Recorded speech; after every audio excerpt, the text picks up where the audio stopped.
What's happening, people? Welcome to the Rambling Dad podcast, and today I am joined by Ben, the Bane Davis. Woo! What's happening, dude? How's it going? Happy to be here, brother. Thank you so much for the time. We got it done, Jordan. Yes, we made it happen.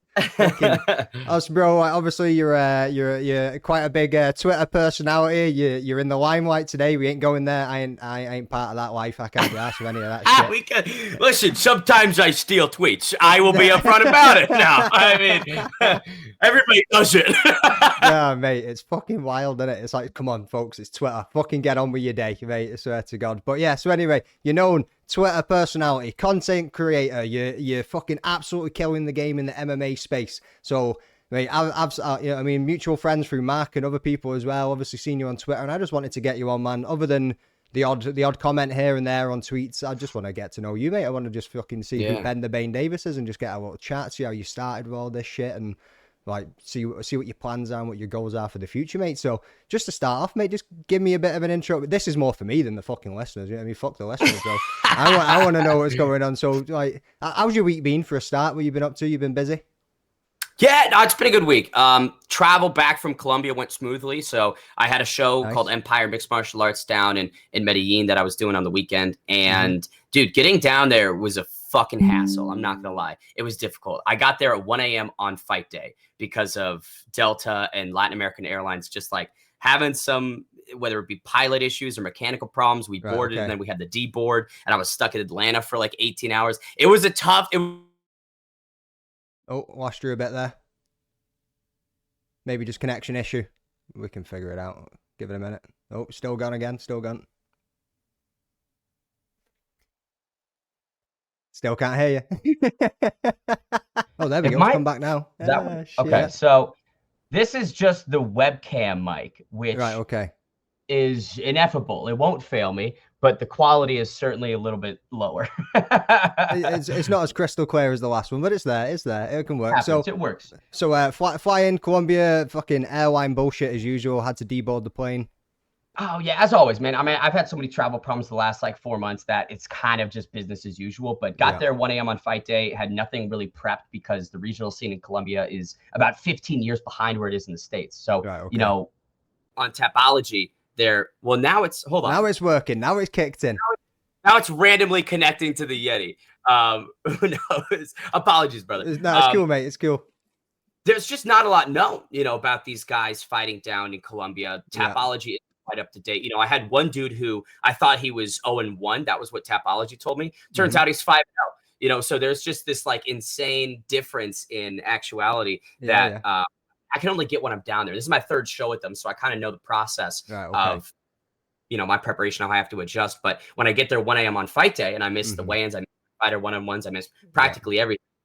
There's some added stress and pressure, but we got it done. Show went well. Mickey Gall is my color commentator. Mickey's fantastic. Out with him, and just got back yesterday from Colombia. Now I've got today to prep and heading out to APFC in Virginia tomorrow. So nice, mate. Busy man. So what time did shit kick off then? So if you got in at 1 a.m., does it manage to get a few hours kip, get up in the morning, jump in, go and do what you ever had to do, whatever the day looked like ahead of you? And it's gone again.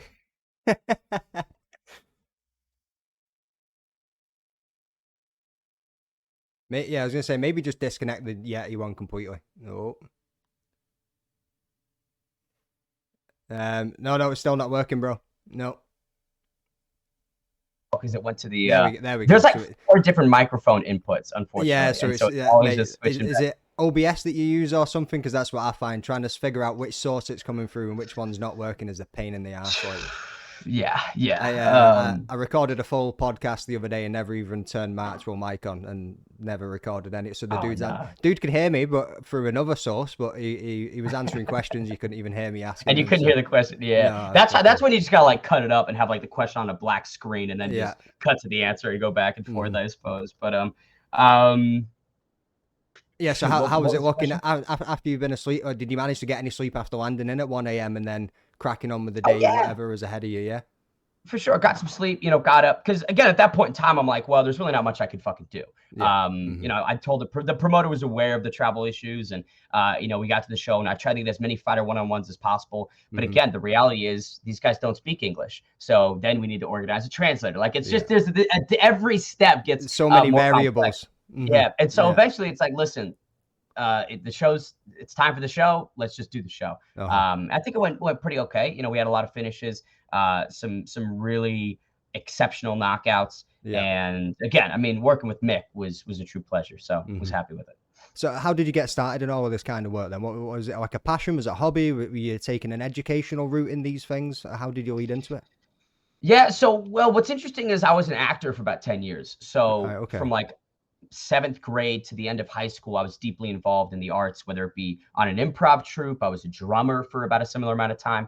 And my senior year of high school, I got into sports broadcasting by way of this club that I was the president of. It was like a multimedia club. We would do commercials for like nearby businesses. We do weekend updates for the school. And I was just thinking, okay, what other things can we add to this club that would make it unique and give us some more things to do? And I thought, let's live stream the like home varsity sporting events. You know what I mean? So we started live streaming them, and then I was like, it's good, but it could be better, because it's boring as fuck. It's just the video. So I was like, how about I get on a mic and I'll just bullshit for the entirety of the just the chat event. some shit.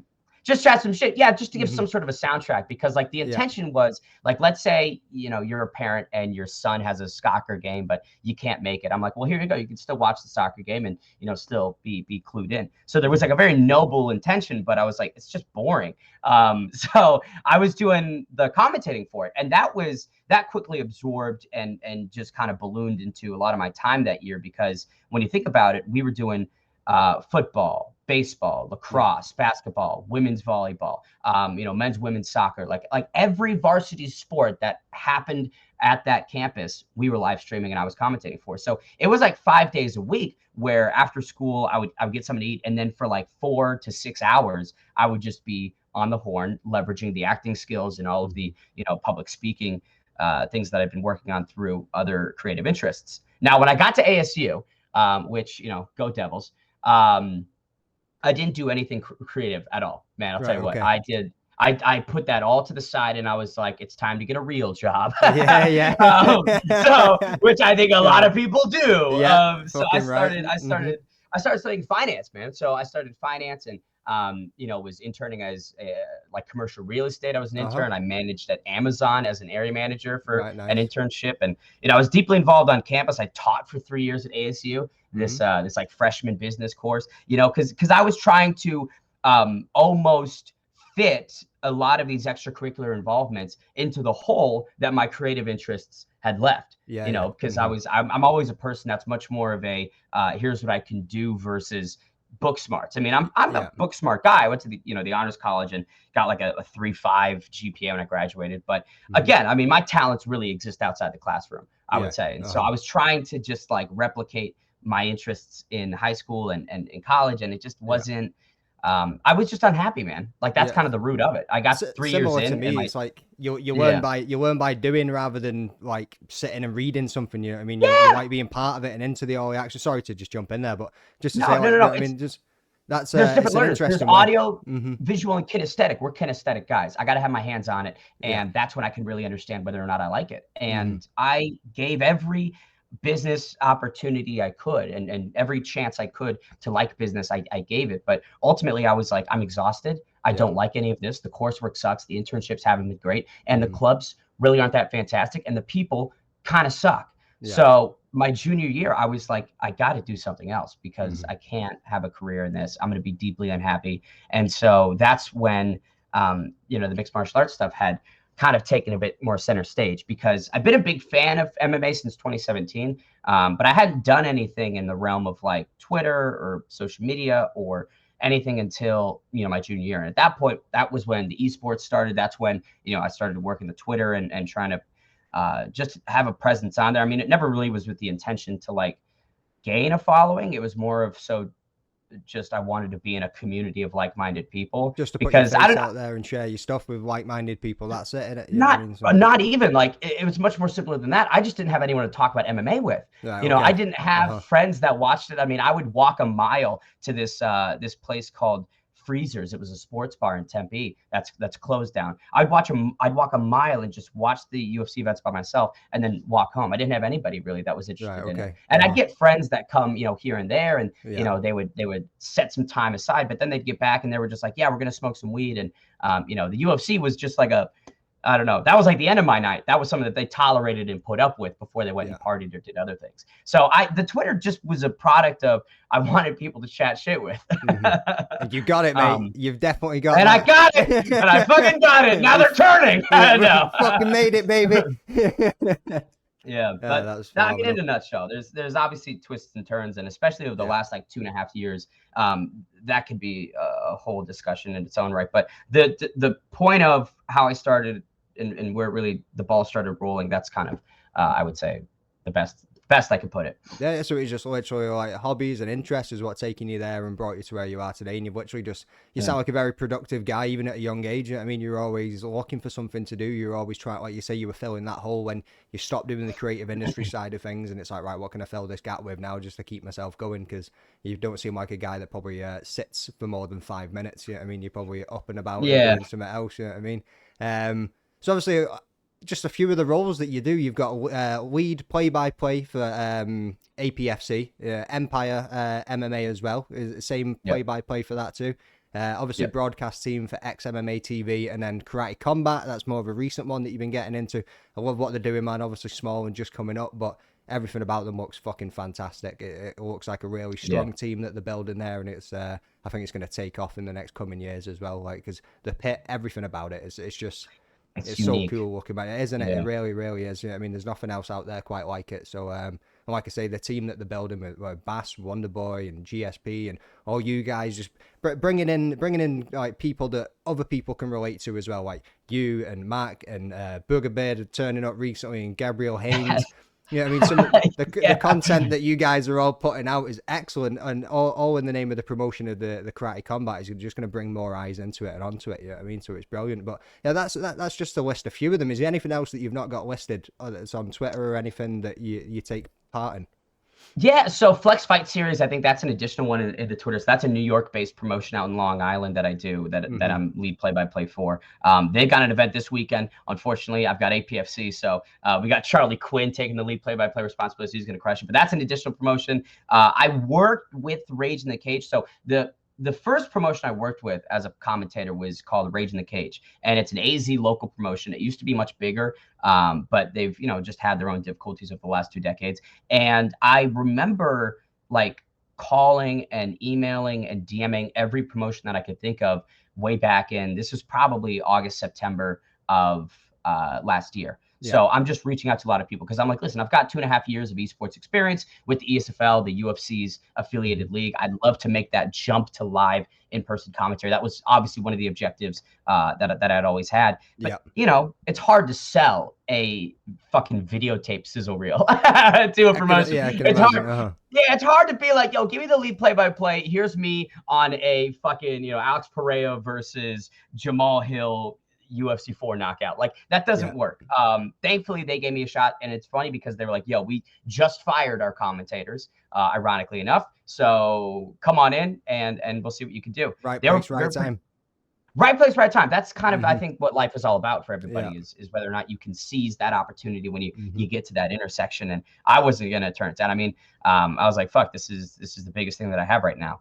So tried that opportunity. They were really happy with it. Did a couple more of them. In fact, Eddie Law from Cage Side Press, who's a great journalist. He was my color commentator. Jacob Guerrero, who's a pro fighter from Panama, training at Fight Ready. He also would come in and do commentary. So I was building a little crew there, but the nature of the business, some things dates conflict, and I got to go with, of course, what I think would be the best thing for me. So Rage in the Cage, I don't do it anymore, but that's where it all started. And I have the utmost appreciation and gratitude for him. Amazing. So is that like you say, so that you went to them first, but after a while, once you get your face out there and once you started doing these things, did you have anybody like come and approach you and be like, yo, we want you to come and join the team? Was it through networking or things like that, or? Like, Well, I mean, networking relationships are the name of the game anywhere. Yeah. I mean, in any industry, it boils down to who you know and who you're connected with and who wants you to succeed. But I mean, the reality is, I'm not that big. I really hope everyone understands. I don't have this huge view of myself. Am I doing a lot of cool things? Absolutely. But I'm not at a point yet where there's promotions that are going, hey, we need you. Hey, we've seen your work.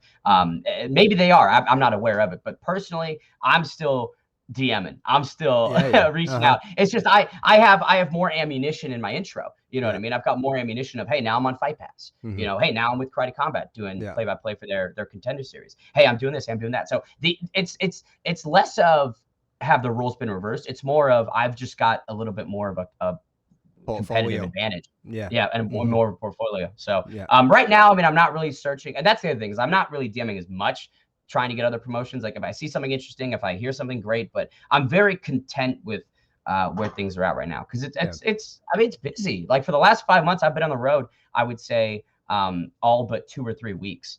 And, you know, I've got a life here in Arizona. I've got a girlfriend and there's a lot of personal things that I'd love to set time aside for. But this comes first. And unfortunately it's, you know, it's a tough grind. Yeah, you just got to grind it out. Yeah, I mean, it'll pay off in the future, and you'll gain that time back eventually. You know what I mean? Where you'll be able to put your feet up with. Well, it depends how many promotions you keep jumping in and out. Yeah, I can't get the time back. I can't get the birthdays I've missed. I can't get the celebrations and holidays. But I think that down the line I'll be able to go, you know what, I was right to do this, and it is worth it, and it's paying off in the manner that makes it justified. So if that doesn't happen, then I'm going to be like, fuck. Should have stuck to finances. It'd have probably been a lot richer by now, and I'll be fucking spending all this time at home. But mate, So, but at the same time, man, right? You get these people that will follow that professional career, and they, you know what I mean? It's big boy world. You get the big boy job and do all the rest of it: the house, the kids, the cars, whatever comes with the normal societal norms. You know what I mean? Or you can get somebody that likes you. How old were you when you realized, mate, I fucking hate this, and I don't want to do this for the rest of my life? 19, 20? I mean, probably 21. Junior year at ASU. I mean, there you go. So it's easy to recognize that at an early age and go, actually, you know what I mean? This is my passion. This is what I really want to do, and this is what I'm going to follow, mate. So I'm 32. I left school when I was 16, high school. Kind of went to college, fucked around with that for a bit, kind of drop out. Yeah, I mean, whatever. Wasn't interested. Education was not for me. The structure, everything. Same as you. See, when I was in high school, it's just funny. You said you're an actor. I wanted to be an actor. And it was kind of that way that, I'd done all the drama classes and things like that, but I never done anything outside of school. And when I went to see my career advisor, what do you want to do? I want to be an actor. Have you done anything outside of school? No, fucking no point. Then you might as well just give up on that. And hearing that at 15 years old, you just go, yeah, well, this adult knows what she's talking about. Maybe she's right. Maybe I'm being fucking stupid. And maybe I'll just leave it. Yeah, I mean, it kind of crushes people's dreams. But like I say, for you to get there at 21 and be like, actually, do you know what? I'm either going to be depressed. Fuck the money. There's going to be mint money in financial sectors. You know what I mean? But fuck the money. Do I want to be rich and fucking miserable, or do I want to do something that I've really got a passion and enjoy for? And to recognize that at a young age is, you know what I mean, pretty powerful stuff. It's not something a lot of people can do. Money's a number, you know, and it's a number that can afford you a lot of different things and can create unique experiences or give you a lot of material objects. But at the end of the day, it's just a number. And I think life's a lot more than that.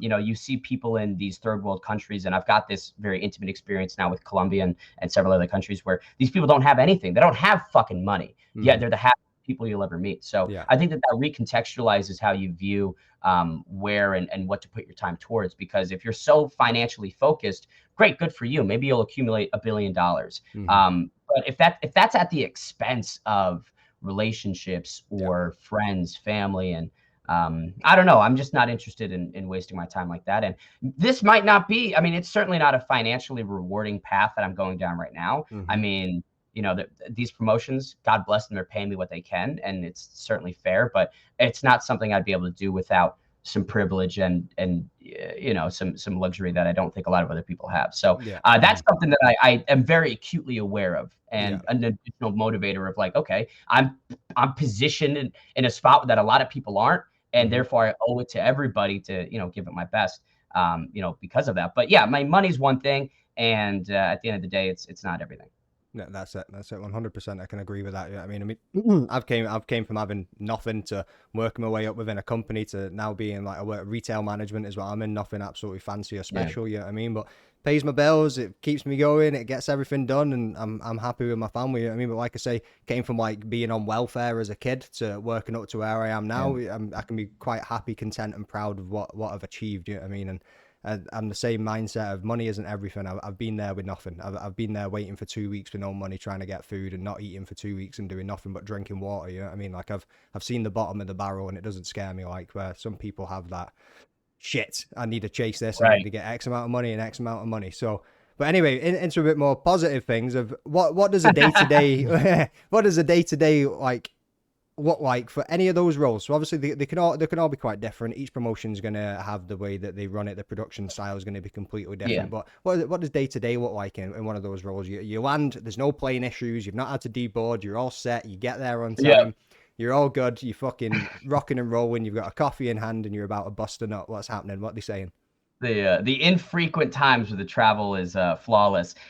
So typically fight week, what I do before I even get there, I scrub Tapology. I've got my own outline and I get as much as I can in terms of just the statistics, right? What your record is. I go down and I bullet point every fight that you've had and wins, losses, result, all that bullshit. I have that in one table. Another table, I've got your personal information, name, age, where you're from, what gym you're affiliated with, head coach if I can get it, cornerman if I can get it, and if you had any big achievements, the Cage Titans lightweight champ, I'm going to put that in that box. You know what I mean? So those two boxes, bottom left and bottom right, I leave blank until I get there and until I have my fighter one-on-one. So typically I come in like a bit later in the fight week, and guys are, cutting weight and things like that. And I'll chat with them after they weigh in and either before or after the ceremonial weigh-in. So then I get my fighter one-on-ones done. So I'm connecting with each guy for about 3 to 5 minutes and just doing like voice memos just really quickly. And then after my fighter one-on-ones, I'll go back to the hotel or wherever I can find some privacy, listen to the voice memos, write everything out in that bottom left box. So that'll be my one-on-ones. And then the bottom right, what I do is I prepare the walkout. So some commentators do this, some don't. And I just prefer it. I write out and I script the walkout. Because again, I'm an actor. I like scripting things. I script my pay-per-view stand-up intros down to a T, and I like scripting the walkouts just because it feels like I'm giving them my brain power and the best phrasing that I could possibly do it. So that'll kind of be the bulk of my prep while I'm there. And then hanging out with the fellas. It's a lot of fun. The color commentators that I'm typically with, I spend a lot of time with them, just getting to know them, and whether it be going out or getting drinks or something like that. And then the show happens, and then when that's over, it's back to having fun, and then I go home. Fucking fantastic. Sounds like an awesome day in the office, to be honest with you. You know what I mean? But that's very very well structured that you've got it out, that you break it down into each of those individual boxes. Probably just keeps you, your head clear of when you're going into it, and you know exactly what bits you need to target and when you need to target them. And like you say, scripting out your walkouts and things is probably a smarter thing to do, to be honest, because the last thing you want to be doing is keep making blooper reels. So you want highlight reels, don't you? You know what I mean? You keep fucking things up. So I think it's always a process of like becoming more efficient and becoming more organized. I think like I look back at the first couple of shows that I had, which again, they really weren't that long ago. I mean, it was October of last year that I'd started doing in-person commentary. That's less than a year, and I feel like I've done a great job of like really just for my own processes, making it so much more efficient. I look back at some of the notes that I had in October, November, and it's like, no tables at all, just a Google Doc, and I'm just writing down information. It's so messy, it's so disorganized, that when I'm trying to like call a fight and I look at it, I'm like, there's no way I can quickly get something and glean info that I need. So on that front, it's good. And I mean, that's the biggest thing for me as a commentator is I want to make sure that the moments for these athletes are the best that they could possibly be. And when they rewatch these fights, they don't put them on mute. I want them to be like, yo, that commentating really added to the broadcast. It's not something that was a hindrance in hindsight. So, that's kind of always my intention. Yeah. I mean, it's completely different seeing the fights live than it is sitting on the couch, like, and hearing the commentary. Cause obviously when you're live, you can't. And it really does, like, you're John Anik, the goat of it all, man. But Like, he really does make it that little bit more interesting, that little bit more different. I mean, because he has a similar style to that, where he'll talk about the fighter's personal life and what's going on and personal achievements, etc., etc. And it really does add to the whole package, rather than you just sitting watching fucking sanctioned violence on the TV. I mean, it gives you that little bit of information about them. It's just more depth, you know, and I think Anik does a beautiful job of humanizing everybody and making them more personable. You know, my philosophy is like, let's say we got a 15 fight card. That means I have to sell 30 fighters to you. I have to make you want 30 fighters to win. I don't give a fuck about A side, B side, or I'm going to position this dude as the one you should root for versus this guy. I'm going to make a case for everybody, and I'm going to make it so that the fans go, fuck, every matchup I want these guys to win. And that's where the intrigue occurs. And that's something that can't happen without the commentating. Yeah, and, you know, you look at Anik, and he's just the best in the business. I mean, there really is no better way to put it. In 8 hours on a live show, he makes, I can't even really look at a mistake, you know, for most I was asking events. him to come on here because I really want to speak to him, and not just as a commentator and as from a fan's point of view of, like, how do you do what you do, but even as a dad. Like, I've recently became a dad like 16 months ago, and I'm just like, how the fuck do you manage all the commitments of everything with the UFC and the MMA, all your commitments at home, all the responsibilities, bringing up your daughters, being there for your family? Mate, the guy's fucking he's genius. talented. I mean, it really I don't is. know how to do it. I'm oh, go on. I'm stacked now. I can't even imagine having a family, dude. Like, congrats, first of all. That's fucking amazing. Cheers, but yeah, I don't know how he balances it. No, not at all. Because that was leading on to my next question for you: is how do you balance your commitments? I mean, because it sounds like you've got so much going on. Is there times where you actually need to turn to one or the others and be like, "I'm sorry, guys, I'm busy with this one, so I'm not going to be able to do anything for that." Oh yeah. Oh yeah. That's been kind of the process of evolution that I've had in terms of opportunities, where, you know, there's only 4 weekends a month, and unfortunately, a lot of the times things do land on the same date. And that's where it becomes a tough conversation between myself and, you know, the director or promoter. And I have to kind of say, hey, you know, and what I'll do is I'll be like, listen, because I've had an existing relationship with you, here's what their offer is. If you guys want to match that, I'll turn down, you know, this opportunity and honor my existing relationship and commitment. But I ultimately have to do what is best for me and my career. And there are a lot of times where, you know, if you're always batting in the C League, you're not going to make it to the B League. So you got to take those opportunities when they come. And I'm certainly not in the business of turning down opportunities. Yeah, 100%. You found that's burnt any bridges in the past, like with anybody that's kind of been like, well, no, everything's understood, business side of things, nothing's been taken personally or anything. There's a tactful way of presenting that conversation. Oh, you know, yeah, I think 100%. Yeah, like you could certainly go into that and go, fuck you guys, I've got this way better gig, you know, douches. Like, you could do that, and yeah, you'd ruin that relationship. Yeah, 100%. And then you'd ruin the relationships that they have. And then it's just this disease of every bridge that you could have possibly preserved gone immediately. And like, this world's tiny, as you know, man. Mixed martial arts is a very small world. And you know, that's another thing I'm not interested in, is burning bridges. I think everybody understands the nature of, whether it be a fighter, whether it be a commentator, it's vertical. I'm trying to go up. And I think they understand. And I've had some promotions that are really supportive of that, you know, and they're like, we've been super appreciative, and we're glad to see you move on to the next step. And you're always welcome back here. And exactly, you know, and I think that's, I don't know. I mean, however many reasons there are that I'm aware of or not, I just try and be the nicest and easiest guy in the industry to work with. That's always my focus. My number one commandment is that's the best approach. Yeah, because then in those conversations, they're understanding, and they're not like, wow, you're fucking us over. And I'll always do this. Like, let's say I have a commitment and I can't make it. Here's another guy that can. Here's another commentator that I think would be good, and here's his information. So I always try and supplant myself, because I don't want to, you know, really fuck anybody over. I'm like, just leave them with nobody at all.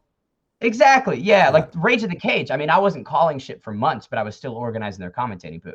You know what I mean? Texting guys, texting Eddie, texting some other people, and being like, hey, here's the dates. Can you make it? All right, I'll let Todd know. And I'm not even there. Right. So it's I don't know. It's just that's my main commandment. Easiest guy to work with. There's another career path you've got in your back pocket then, isn't it? Commentary manager. Yeah, I mean, you can go along, start lining all of that up.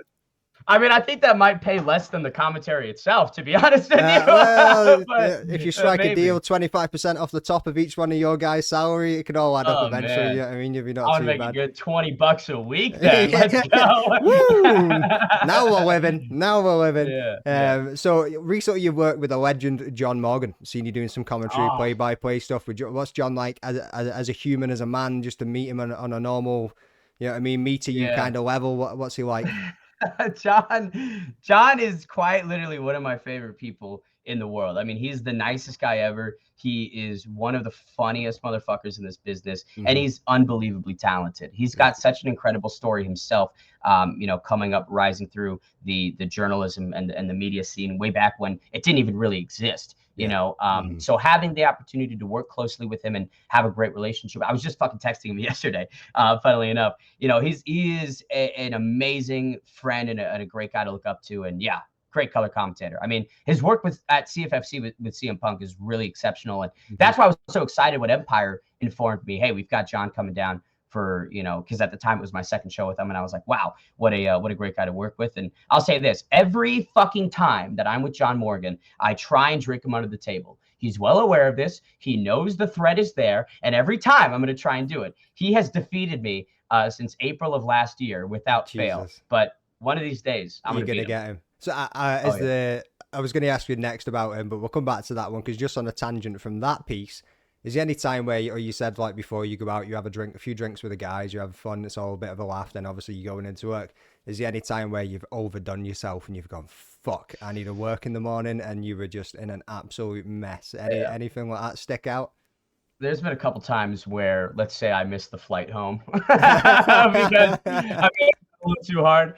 Listen, I'm a work hard, play hard individual. I think that everybody is aware of that, and I take the partying as seriously as I take the commentating. You know what I mean? Awesome. And it's all about having fun, man. Nice, mate. Nice. So, like I was going to say, there is there any tricks of the trade, any golden nuggets of wisdom that John's dropped on you whilst you've been doing these shows, or even whilst you've been talking between each other? Is you're on the right path, you're doing great, just stick with this and stick with that, or anything? You know what I mean? Oh, there's so many things and instructions and little nuances that John's been able to help me with and add. And as a mentor, I mean, there's fewer guys that are better. I would say one thing, and it does get back to the relationship and connection management. You know, he was able to illustrate some very great examples of pros and cons and goods and bads of whether it be tweeting things or saying things or XYZ, right? So in terms of like navigating the mixed martial arts waters from a people to people standpoint, I think that's one of the biggest things that I've been able to help learn from John is watching his approach, hearing, you know, why he does certain things, why he doesn't do or say certain things. And I'm like, okay, you know, that I can get how X leads to Y and Y leads to unemployed. You're on the blacklist. So it's professional integrity, really, isn't it? So an online presence, like, so. It's weird because like I'm not a journalist and I've never claimed to be one. You could look through. I'm not a journalist at all. But there is certainly a professional code that I try and hold myself to. There's kind of an expectation. I mean, especially if I'm commentating on Fight Pass, I can't be making the same jokes that I did 2 years ago or saying the most dumb things in the world. I'll still make dumb jokes. I mean, I'll still tweet out Dricus Duplessis naked, edited on Darren Tiller, naked kneeing Rob in the face, like, because I think it's funny and because I don't find it too harmful or offensive. And sure, there might be a time where those types of tweets again will fade into obscurity and I can't use them, but for right now, I mean, I'm still the same guy I am. No, man, it's awesome. I mean, because you're the same as with Mac as well. You guys are so quick with this shit, and sometimes I'm sitting on the couch going, "How the fuck has he thought of that already?" You know what I mean? Because I think most people probably try and overthink a meme or overthink a quick tweet to fire out just for the lulz. You know what I mean? But I think the best ones are ones that just fucking come to you, man. Like some of them are absolutely brilliant. I even loved going back, and you've not done any of this kind of content in a while, but your drunk Deadpool, was it Deadpool that you were doing? It was Daredevil. No, Daredevil. Sorry, yeah, you drunk Daredevil shit, man. That was so fucking funny. Like, I absolutely love that. And then there was another piece that you done with Karate Combat recently, where you just came flying out of the right hand side of the screen and fucking rugby tackled the training dummy to the ground. Mate, shit like that just has me absolutely buckled, and I'm laughing my fucking head off all the time at it. Like, so Yeah, It's I'd like fun, man. to see some more of that content coming back out from you, mate. Like, I ruined the Daredevil costume filming that. I tore it because it's like a very thin, cheap material. And so I was like running around my backyard, and my girlfriend at the time was helping me film it. And I was like, oh, like what if I do a jump? And I jumped and it just split my pants right in oh half. man, So maybe the Daredevil costume from the waist up would be good. But that's so Yeah. funny that you remember. That was like, dude, that is, I would say, one of the, because there's like some videos that I put out that I'm like, this isn't really that good or whatever. That's one of the ones that I was like, this is funny. This gets me going. Oh, it was fucking amazing, man. Like, I think that was probably. I only started on MMA Twitter about a year and a half, 2 years ago. Twitter was one of them places where, when I was a bit younger, I was probably one of the stupid people that would come out and say something to some celebrity somewhere, or something that would get me in trouble. So I was always like, nah, I'm staying away from Twitter. I ain't doing that shit. But I've grown up, matured a little bit more, and can hold myself back on some things now. You know what I mean? So there's restraint. Yeah, a little bit more restraint than what they used to be. So joined MMA Twitter, and it was the same as you, mate. Like, there's. You talk about it being a small world. It's so much more of a smaller world on this side of the pond than it is on that one. Like, the MMA scene within the UK is minimal still. Yeah, I mean, don't get me wrong, Conor McGregor really did push it. So I started watching years and years ago. I was probably about 12 years old or something. I mean, you had your Chuck Liddells and everybody all coming through, and started watching it. But it wasn't something you could mainstream find. You couldn't really get the pay-per-views. It was underground. Oh yeah, man, 100%. Like, you had to go digging through the internet, which was on like fucking dial-up internet. So somebody phoned the house and it had cut off. You know what I mean? It was just like a million and one things. Kind of moved away from it and got into skateboarding and stuff over a certain amount of years, then back into it again. And then obviously Conor McGregor came along, brought a massive load of mainstream fans in that. You know what I mean? Normal households of people that never would have looked at it before started watching the sport, but they've kind of drifted off again now that there isn't that kind of that personality or that character, especially from this side of the pond. I mean, Leon Edwards, fantastic champion, but at the same time, he's not got much of a personality, man. He's quite a quiet guy. Even in the press conferences, he's back and forth. His banter and stuff isn't on par with like the likes of Conor McGregor or some of the other UK fighters that you get in there, like Bisping. You know what I mean? Like they can just chat shit and just fire things off left, right, and center. So it was always a difficult thing for us to find somebody to talk to about it. I've got a couple of friends that are into it. One of my friends, Sean, MMA9, I think, on Twitter. We went down in March. We're going again next week for Cage Warriors on the Friday. Then we've got UFC on the Saturday as well. So I'm looking forward to that weekend. But same, there wasn't many people to come and chat shit to about it. You know what I mean? So that's what brought me onto Twitter. Like, so.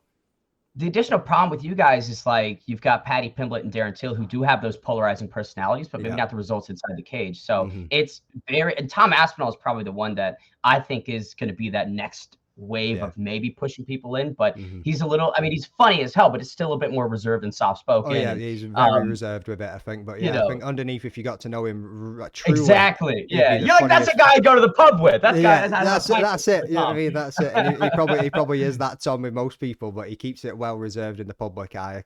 You can see that. My cousin's actually just started training Brazilian Jiu-Jitsu at his gym a few months ago as well. He's not seen him yet. I keep saying to you, if you see him, make sure you go fucking say hello or something. You know what I mean? Let him know. He's just not even seen him yet. So what are some of the most memorable moments of your career so far? Like what has been the most impactful experience, or something that stuck with you and kind of like resonated with you? Just, oh shit. Anything that's...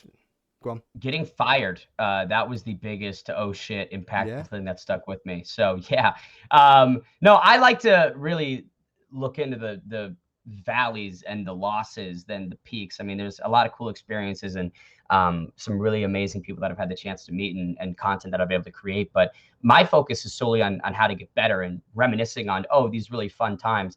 Doesn't really, but I think about the times where shit wasn't great and I could have stopped and I wanted to walk away and I chose not to. And getting fired last year, this was at PFL. I'm not going to say the name of the outlet. They no longer exist, so it doesn't really matter. But either way, shape, and form, I'm out there for PFL. It was in Texas in April. Funny enough, first week I met John. And I had just been in San Jose for Bellator the week before. So I've had these back-to-back weeks of just pumping out content, getting some really great interviews and bits and pieces from media days at Bellator and PFL. And some stuff was doing pretty hot. You know, there was a video that I had with Jeremy Stevens where he threw a banana of mine, and that was trending pretty greatly. It sounds weird out of context. But, I was very happy with how things were going and the content I was creating. And I was like, this is hopefully being received well by my bosses and the outlet itself. I get a call the day before the fights, and they're like, "Hey, we're gonna have to let you go because you know you're a brand risk or this and that. Investors are coming down our neck, or some other people are expressing X, Y, Z," and it was all kind of bullshit. But regardless, I'm out of a job in Texas the day before the fights for PFL, and I'm like, wow. So I've just spent the last, and this was during April, so I've got finals going on at ASU. Like I'm making a very dumb decision to forego a lot of my academics, and I got back in time to still take them, but I didn't study for them that much to go out here and really prioritize mixed martial arts. And here I am getting fired after like 2 months, 3 months of working with this organization. So I was really upset. And I was very frustrated. And I was like, this is, you know, because I months before that, I had another situation with an outlet where things went south and, you know, things fell apart. And I'm just like, man, this is back-to-back experiences. I don't know if I could do this again. I don't know if this is really something that I'm interested in doing. And thankfully, Drake Riggs, I'll give him a big shout out here. Drake was an awesome guy that night. Went to the bathroom, chatted. And, you know, he shared a couple of things with me that really kind of just recontextualized how I viewed that and, you know, came out of it and went, all right, well, life moves on. You know, there'll be another day and there'll be more opportunity. And yeah, it's a bummer, sure. But, you know, it's not the end of me. And that's, I would say those are the types of things that really stick with me, that when I think about impact and what's meant the most, it's been the shit that's, you know, put me on my ass and that I have to get up from. And so that's why I'll always, you know, talk about those before any, you know, cool experiences. Again, truthfully, it's, you know, life moves on. There will be another day. I mean, that kind of answered another question that I was going to ask you as well, around like what's the biggest challenges that you've ever experienced within doing it, and how did you overcome them? But I suppose that there right there is going the mindset of, fuck, is this right? Am I doing the right thing? I'm putting other shit to the side that I probably should be focusing on, and I've come up against this now, and do I move forward with it? And you know what I mean? So, mate, it must have been pretty tough to move past that mentally. But like you say, just focus on the positives of what you've got and what you can keep working towards, and go for something like that, really, isn't it? So, it's just trust the process. Like, because again, at that point in time, this is last year, probably 18 months ago.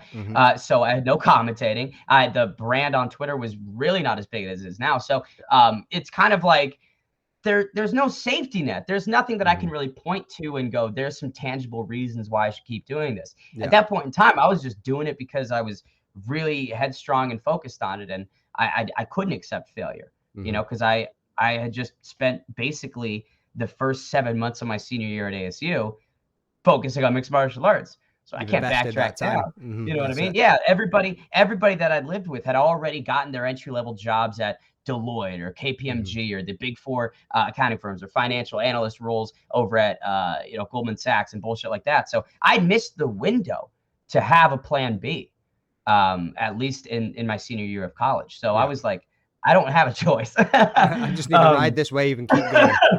I was like, we'll make it happen. You know, we'll get her done. But yeah. So what else you got coming up in the pipeline then? You got anything planned, any projects, initiatives, anything that's in the pipelines that are going to be coming along? And yeah, I mean, exclusive announcements, fire them out if you want. When is this coming out? Is this coming out today or tomorrow? No, mate. So that's another thing, right? So I've kind of like absolutely stumped myself with this shit. Obviously, I'm just starting out. Fair enough. I've just peaked over 100 followers on YouTube, and I mean, even when I was having Arnold Allen coming on, whoop whoop, somebody was like, "Bro, you've got 69 followers on YouTube. How the fuck have you got Arnold Allen coming on your thing?" And I was like, "I just speak to him, man. Like, I spoke to him on Twitter, I spoke to him on Instagram over the last year or so, maybe a little bit more. I'm like, he's just a cool dude. So I just literally reached out, yo, Arnie, do you fancy coming on? And he's like, yeah, no problem. And we literally sat down and talked like me and you now. Like, I was a bit nervous to begin with, don't get me wrong, you know what I mean? So, but anyway, back to me. This is why I'm called the Rambling Dad, mate, because I just fucking go off and I like it, man. I like it. So get back to the original point. So I started, normally I would open the episode up, welcome to Rambling Dad episode blah. So I've done six, 7 interviews this week, and at the start of them I'm going, Rambling Dad this, and I'm going, hang on, wait a minute, because I do the little solo one where I do like post-fight, pre-fight podcast type of thing. I wouldn't mind having a co-host, yeah. I mean, doing it on your own's a bit fucking weird, man. And trying to get used to it and hearing your own voice and all the rest of it. Yeah, I mean, but so again, rambling. So I'm like, right. So I start them off episode whatever. So then I got to episode 23, 24 and shit. And I was like, hang on, wait a minute. I'm not going to release these all at once because I don't want to just do timeline dump. You know what I mean? I don't want people getting fed up with the content. I don't want people going, oh, there he goes again with his fucking podcast. Go away and fuck off. We're not listening. You know what I mean? So I was like, right, I'm going to space these out. And I experienced with a little bit of streaming during COVID, like just on Twitch and stuff, playing games. And what I constantly found myself on Instagram was I'm chasing content all the time. I was on this hamster wheel of need to get new clips out, need to get this out, need to get that out, need to be posting this, need to be posting that. So now what I've done with these, so I've had a 3-week kid, misses are away to Disneyland Paris. So like I say, sat down, 6 or 7 interviews I've smashed out this week. I've got a bit of a backlog. I can fucking take my time. Yeah. But I started fucking it up at the start, like I say, by going, welcome to episode blah, blah. So if you notice at the start of this one, I never said shit. I just said, welcome to the episode of Rambling Dad. You know what I mean? And we'll go with that. So either next week or the week after or whenever, brother. Like, it Who could cares? be... Hey, put money in the vault. That's all it is. You're putting money in the it. vault that you can withdraw at any point you want. And then especially if you build up 15 episodes and then you release them a month from now on a weekly basis, it's like, yo, how is he doing all of this at the same time? And it's like, oh, I did it 2 months ago. You're just seeing it now. I think that's an awesome mindset. And I think some of the stories that that I've been talking about with people as well could also be like, some of them are time sensitive, so you kind of want to get that out when you can. You know what I mean? Like Arnold Allen, I literally spoke to, man, I couldn't believe it. See when it clicked, I went, hang on, I am speaking to a featherweight contender the day after UFC 290. Literally the morning after Volk and Yair Rodriguez fight, I'm getting to speak to Arnold Allen, who's one fight away from getting right back there. You know what I mean? Like, you got to push out because it's Arnold Allen's immediate reaction to 290, and that's temporal. It's sensitive to an event. You can't put that out 3 months from now because you're gonna be like, why is Arnold Allen talking about 290? I mean, don't get me wrong. I never had the creative genius to push that narrative of Arnold Allen's reaction. You probably fucking teach me a few things there. Like, just getting me thinking a little bit. But off the books, we'll have a call. We'll chat about. Yeah, man. So yeah, if you got anything that's time sensitive within the next 2 or 3 weeks, if so, don't worry about it. If not, whatever else you've got going on, let me know, man. What's happening? I would say, and again, who knows? This could change. I could get fired from everything in several weeks. Who knows? But just support, like again, APFC, the Karate Combat, just like it means the world to have that level of support from people on Twitter. Anytime I post, hey, breaking news, I'm going to be doing commentary for this. There's a lot of replies that are just motivating me and sharing and helping spread it. So anything like that, right? Who gives a shit what it is? But that's what I appreciate the most is when those opportunities, and there's a lot of support online for it. Yeah, that's awesome, man. That's awesome. So what you working on this weekend? What have you got lined up? Richmond. So I'll be in Richmond, Virginia for APFC. I'm thinking of going to the Misfits thing next week. So the influencer boxing bullshit in Nashville. And then August 5th, and this is one of the reasons why I'm not sure of though, is because like August 5th, there's going to be a UFC event in Nashville. And my buddy, Billy Quarantillo, one of the GOATs, is competing. And so he's trying to come back from a tough setback against Edson Barboza. So I was at the Barboza fight, and I wasn't at the Hernandez one, but I was up there. We've seen the meme, bro. We've seen the meme. You've seen me getting tapped out. Where I'm like, oh my fucking God. But that's your boy, man. It was understandable. Yeah, I mean, I'd have been sitting there like that too. It sucked. It was one of the hardest moments. And again, I mean, my sadness with it doesn't compare to how he must have felt, of course, but it was tough. I mean, it was definitely a good friend of mine, Megan Aronson, of course, a very close buddy. She was like, yo, I've got these tickets, like come stay with me and we'll we'll go. And so we're just there front row, and she turns to me before the fight, and she was like, I think something bad is gonna happen to Billy. I was like, why would you say that? Why would you say that? About to walk in there with a killer of Edson Barboza, and she's coming out with jinxing the man before he's even touched the octagon floor. I was like, you terrible person.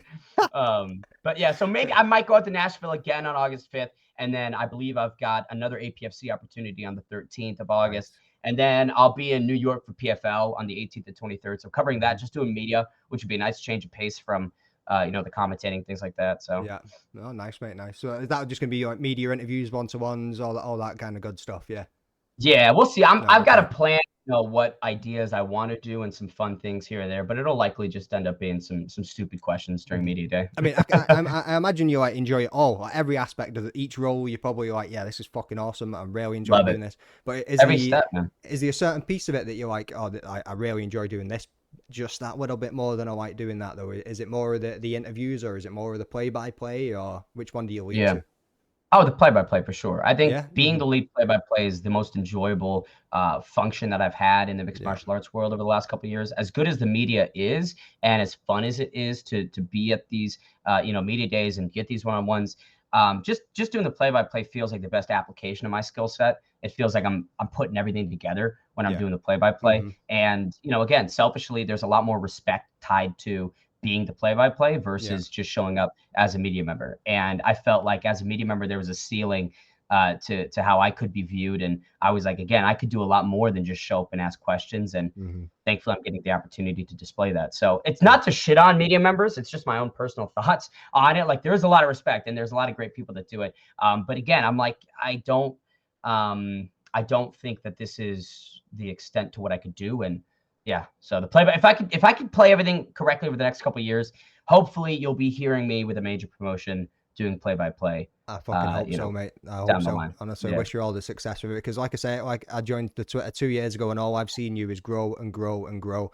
Whether that's by making funnies or being professional and going on about you on your day jobs, you know what I mean, and absolutely killing it. You're always looking what you can do next, and from talking to you here, you're always productive. You're always thinking about what's going to be best for your next step in your career. You know what I mean, so.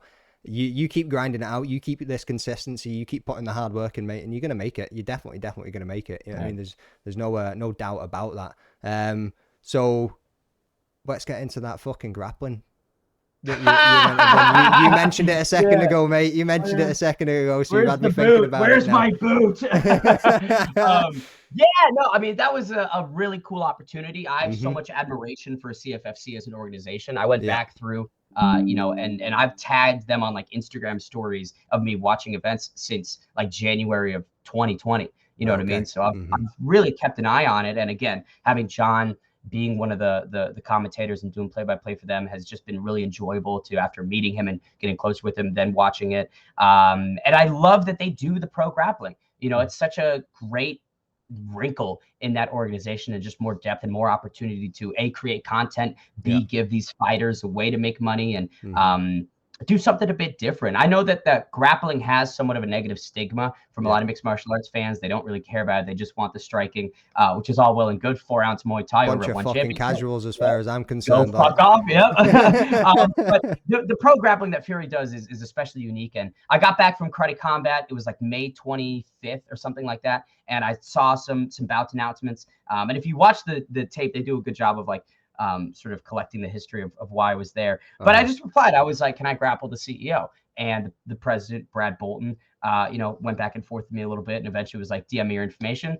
And I was like, I DM'd it to him, and he was like, you better show up. And I was like, I will. I don't have anything better to do. what is he like in belt wise? Is he? So he's a black belt. Yeah, he's a black belt. I don't know exactly. And I asked you on Twitter if you got any Brazilian Jiu-Jitsu experience, and you said none, nada, fucking. Nah. No. 5 years ago, I did like a couple introductory grappling courses, but nothing too serious. Mate, at some cojones you've got, like, I swear to God, as if you just walked in there with a black belt. And I mean, I said it on Twitter, and I stand by it now. That heel hook was harsh as a motherfucker. Like, here's the thing. So it was, like, why would he go for a leg lock? It's a great question. Yeah. It's made a bit even worse by the fact that I had asked him not to leg lock me. And you got fucking injured too, man. Like, Jesus Christ. Yeah, so, and that's the problem, is it was a straight ankle lock. So it wasn't a heel hook. I thought it was a heel hook. I thought it was a heel hook from when I seen it, from the way he wrapped it. Yeah, it was basically, so what he'd done was, if this is my foot, he just cranked it like that and was torquing it and locking it. And so by me throwing my leg over and trying to like escape that way, all it did was give him more room to torque like this. Because what I should have done is I should have, like, let's say this is the mat and he's got my foot. I should have just put my foot on the mat and then just held it there. Because then you can't torque it if it's on the mat. Exactly. But what I did is I took it further off the mat and turned it. And so I fucked myself,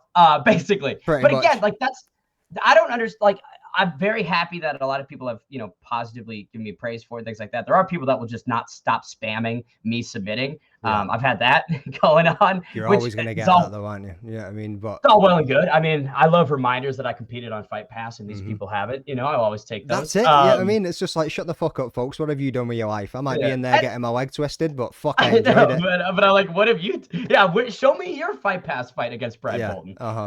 But at the same time, it was a win-win situation for me. Again, like I try to approach these opportunities intelligently, and I really didn't see how I could lose. He's a fucking black belt. If I had any success against him, then it looks terrible for him. And if I get submitted instantly, which is what happened, I've got more time to drink beer at the event. So everybody wins. And again, me showing up, I feel was enough for people to be like, oh, he's there. And again, I tried to make it as fun as I could. The walkout, they botched. I'm going to say this. I love the organization. Fred, the producer, excellent. They fucked up my walkout royally. They played the wrong music. So I didn't even notice it until I had re-listened to it like the next couple of days. But I had wanted "Pour Some Sugar on Me" by Def Leppard. I felt like that'd be a good 80s. I mean, just a coming out beat. In your one-piece rash guard too. Like yeah, with the Rocky Balboa hood handing out beers. Like I thought that would be excellent. And they play this remixed version of "Pour Some Sugar on Me" that is like a orchestral rendition, and I was like, fuck's sake. Yeah, it really kind of bothered me looking back on it, because I'm didn't like, have the impact that you wanted. Yeah, I mean, that's what I'm saying. Like, to everybody that was there, you could have had this amazing welcome to Ben the Bane Davis, and you've got Def Leppard just ringing me in, but it's some fucking random bitch who I have no idea, and just the music and the instruments they're using, I'm like, that's not 80s, that's not hard. But yeah, it went fine. Talking to Punk was cool. CM Punk was an interesting guy. Really? Yeah, well, I mean, he fucking, nobody told him why I was there. So Right, he was confused the entire broadcast, which I thought was hilarious. Like, nobody had mentioned, I think, my background at all. So when they wanted him to do a post-fight interview with me, the Fred, the producer, was like off screen, like motioning, talk to Ben. And he was like, this guy? Yeah, literally. No, this fucking guy. He just got tapped in 13 seconds. I guess we'll talk to him. Oh, brilliant. No, I did. I thought, it was funny. It was a great time. I'm doing it again, hopefully. I've already talked to the actual CEO. Wait. Is this with Dildo Dennis? Have we got an announcement on this fucking No, grapple? What is that dude all Dylan. about? Yeah, I mean, I don't even know, man. Like, I'm down. So it's July 13th. I told him end of July. I'm gonna hit him back up probably in a week or so. When I get back from APFC, he won't show, bro. He won't show. Well, I mean, he's got to buy me a plane ticket and get my ass out there. So, I mean, if he go and like his tweet first, and he'll buy you a plane ticket, bro. Yeah, I mean, you got to give him 5,000 likes. 10 grand. Yeah, it's like, no, okay. I've given out more money than Dylan Dennis has on Twitter. I know that for a fact because I've given out actual money, and I also gave out a fucking blender last year. Nice. What's next? An air fryer? You're gonna move it up? I was gonna give out a toaster, but the shipping was just too complicated. I did a blender giveaway. That was one of my funniest things that I think I've done. But either way, if Dylan wants it, Dylan can get it. End of July. I'm thinking July 30th. Let's close out the 7th month of the year with a bang. Yeah. But haven't heard from him. And again, I'll hit him up. And if he doesn't respond, life moves on. I don't fucking care. And what's your game plan with that one then? What are you thinking? Obviously, again, no Brazilian Jiu-Jitsu, and he does have some good Brazilian Jiu-Jitsu. You can't really knock that as much as he's a dickhead. You know what I mean? But thankfully, it's stand up. I told him stand up, and then if he breaks that one, asking Brad to not leg lock me is one thing. I don't really give a fuck. But if Dylan Dennis accepts a stand up affair and then actually tries to submit me, here's the difference. I know he's going to actually try and hurt me, which is that's not fun. What striking training have you got then? So I've got a pretty solid base over the last 5 years, in and out, on and off, with like Dutch kickboxing, Muay Thai, Western boxing. So I train at Fight Ready, which is Henry Cejudo, Kelvin Gastelum's gym. They have a ton of awesome people that come through and do camps there. So like since August for a good 3-4 months, I was showing up every day to the noon classes, showing up to the open gyms, and working on the bag. So I feel okay with my striking base, but again, it's nothing compared to people that have competed at an amateur level or a professional level. So striking with Dylan Dennis, and he's a southpaw, which I've never historically had a lot of success with. Right, I okay. will say I don't like fighting southpaws. Puts you but, off your rhythm a little bit, but have you yeah, ever sparred with any of the big boys in the gym? You ever had the opportunity? I've never had the opportunity because they do like pro teams and they've got their own Yeah, time it's slots. all But separated and everything. So yeah, I've gotten some rounds in with some people, and Mhm. definitely some guys much larger than me. I mean, heavyweights that I've sparred with. So I'm not too concerned about the size advantage he's going to have. It's more so again the fact that he's been training at a high level for a very long time, and the fact that he's a southpaw. I don't give a fuck how big he is. Mhm. It's just the experience and Is he that the big? I stand. honestly couldn't even tell you. Is he what, I 5 was foot? I was told he's like 220 right now, and I Really? think he's like 6 foot or something, 6'1". Jesus Christ! I didn't think he was that fucking tall. I thought he was like 5 foot Yeah. fuck all or something from looking at him in his pictures. You know what I mean? His But personality is 5 foot fuck all. I mean, yeah, that's what I'm saying. 100%, 100%. So obviously you covered quite a lot there. What's next for you? What's your well, I wouldn't say ultimate goal. Let's not Mhm. put a roof on it. You know what I mean? But Yeah. over the next 5 years, where do you want to go? What's your achievements that you want to make it to, and where can you give yourself like a steady boom? This is what I want to get. I've got it. Hit it. Let's go. What's next? And just keep going. What have you got planned? What's in the pipeline? Yeah, I've got benchmarks certainly, and there's a lot of milestones that I want to hit. I will say this that I avoid intentionally like planning things out in a specific time frame because again, over the last 2.5 years, one of the biggest things that's been reinforced and I've been reminded of is that you can't plan for this industry. You can't plan for shit. Stuff Mhm. comes out of nowhere, opportunities come out of left field, and stuff that you have today, you might not have tomorrow. So I can't give you the 12 months this, 24 months that, but by the end of 5 years, hopefully a major organization in some Yeah. capacity working on the broadcast. And I think that down the line, if it's a possibility to like host a show, whether it be ESPN or Fight Pass or on some big distribution network, I'd love to do that. I Yeah. think as well. But my focus is the play-by-play commentating, and I think by the end of 5 years that there will be some interest by a major promotion. Nice, mate. Nice. So, you ever been over to the UK? Ever been over to Yeah. either to see the UFC here or Cage Warriors Never, events or anything? never the UFC. I did a 3-week trip when I was in high school. It was me and my family went. It was like a high school graduation. Mhm. We did, England, we did Ireland, we did France, Italy, all of the fun places. I'm heading back there actually last week of August. I should be in London for a day or two. Right. Okay. Maybe heading down to Denmark. I haven't really decided where, but last week of August I will be. I'll be in the great UK once more. Uh-huh. And so you doing a little trip of Europe then? You're not really decide where you're going. You're out there for a couple of Uh, weeks and just going to go around, or do it's you mean just a couple of places? It's tricky because I had this trip planned and it was just me and my dad that we were going to go out there. Mhm. He's a big traveler, and then the PFL talked to me and they're like, "Hey, August 18th and 23rd, we'd love to have you at the playoffs." And I'm like, "Okay, well, sorry, Dad, I'm gonna have to cut our trip in half and Uh-huh. go work." And so that's what we're trying to figure out. We had a game plan, Yeah. but as always, stuff comes out of left field, and my personal life has to take the back seat. Yeah, just whilst you put your professional one just a little bit ahead for now, just until you get yourself rooted and solidly in there. Like so, Yeah. what advice would you give to anybody that's coming up in this that are looking at following the same path as that you have? Maybe wants to get into play-by-play, or maybe wants to get into just media work or whatever it looks like, content creation. Even like myself, just coming up, just doing this podcast. I'm doing it because I enjoy it. I just want to speak to people. But what type of advice would you give to anybody that's looking to come up in the MMA space?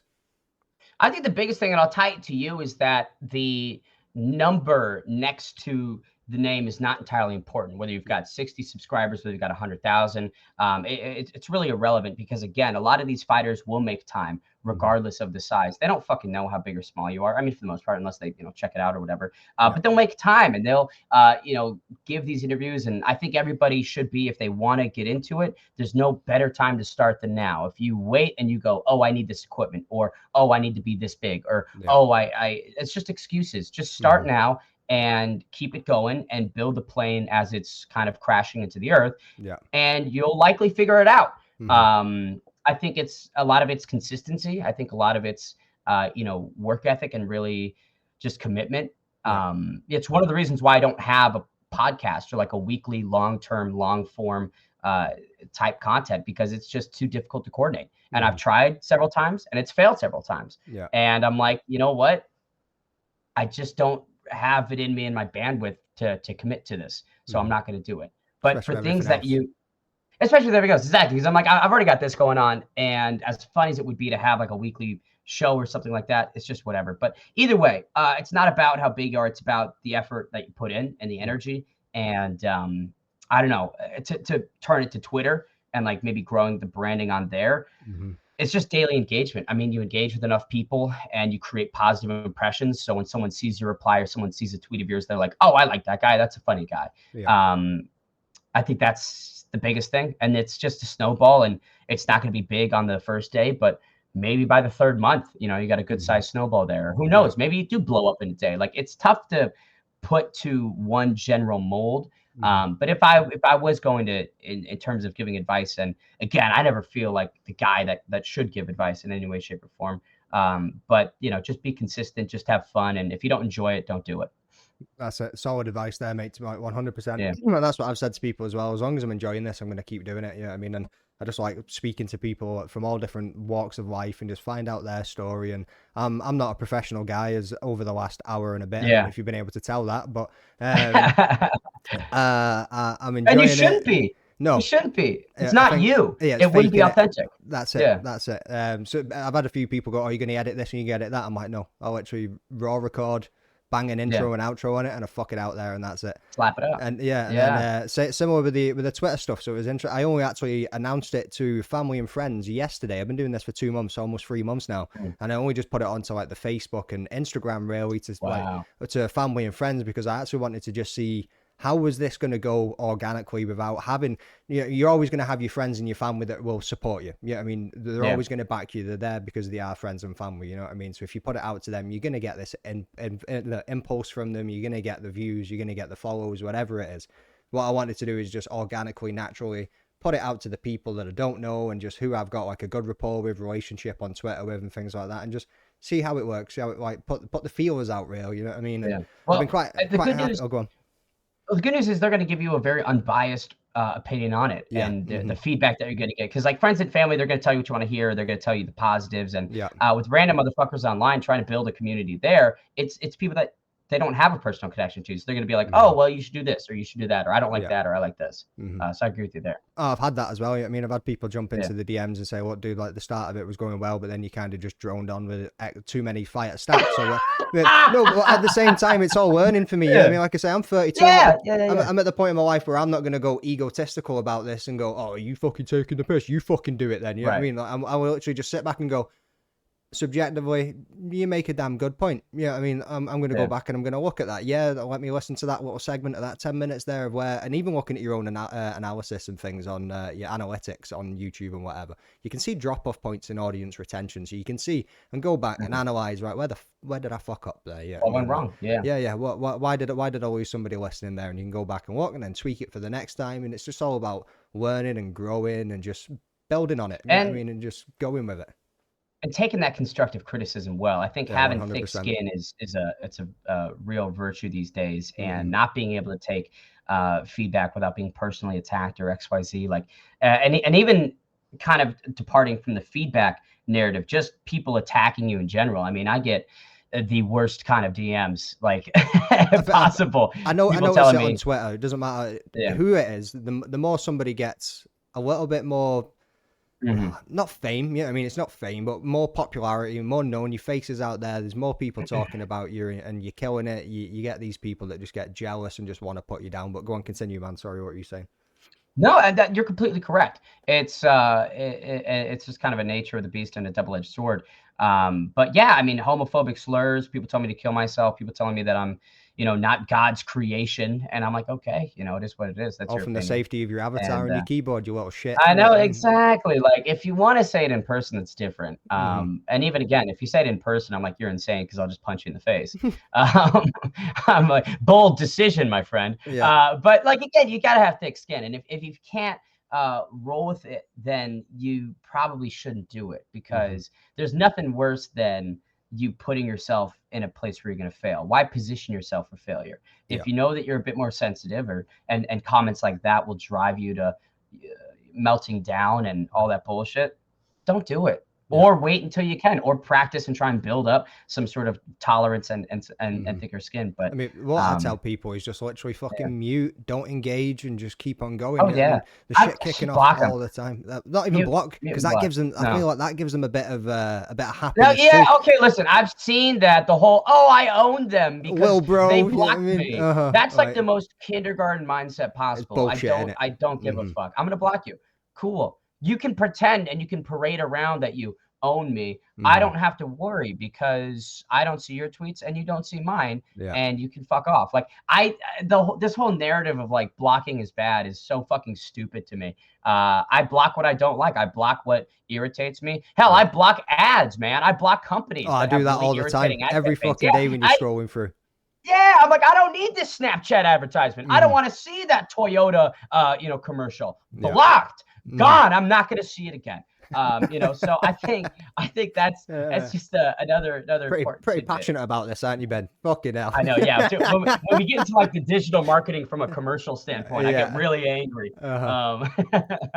So, what's your thoughts on the Ultimate Fighter season 1 so far? It's been an absolute fucking shit. You think Connor's about to get queen sweeped? You reckon that's about to happen? Yeah, I think the 08's coming. I think it's coming. I don't think that he is a great coach. And again, by proxy, Chandler's an excellent coach. And here's the thing, because I've done a lot of work with the scrap and we've talked to, the contestants, they have given McGregor praise and he's shown up a lot to like the evening classes and, he's present. And the coaches are obviously great. Owen Roddy, John Kavanaugh, like he's got a good team. And the contestants on McGregor's team have been really, they've said really nice things about the coaching staff.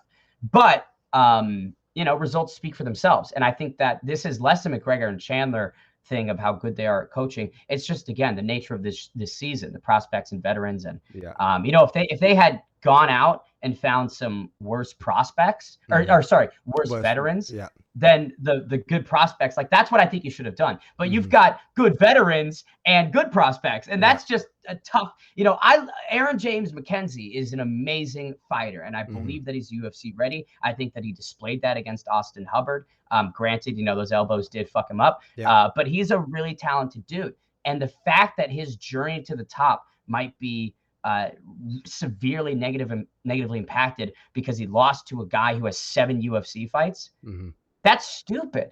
I don't understand how that builds. What I'm hoping is that for the Contender Series, you just get like half of these prospects back on the Contender Series, which I would do if I'm the UFC, because then I give them the second chance that they deserve, really, second chance, and I've already marketed them to the audience. So the audience is aware of who these people are because, if they've tuned in or not, they've been marketed through the UFC's marketing machine. So throw them on the Contender Series instead of having to build up and market another random dude. Like this pool of prospects on Tough should be the Contender Series, in my opinion. And I know that that's like kind of, repetitive and redundant maybe from your perspective or anyone's perspective. But like, I don't know. It's a tough season. And yes, Chandler is clearly having better results, but he's got the better team. And again, the coaching it's more of a mental aspect. They're in the house, they're in the hotel for 4 days beforehand, and all of this bullshit that they can't train. And it's just tough. You have to stay on weight. Like, it's a weird experience for a fighter. And I don't think the coaches have the biggest impact of all time on it. I think the coaches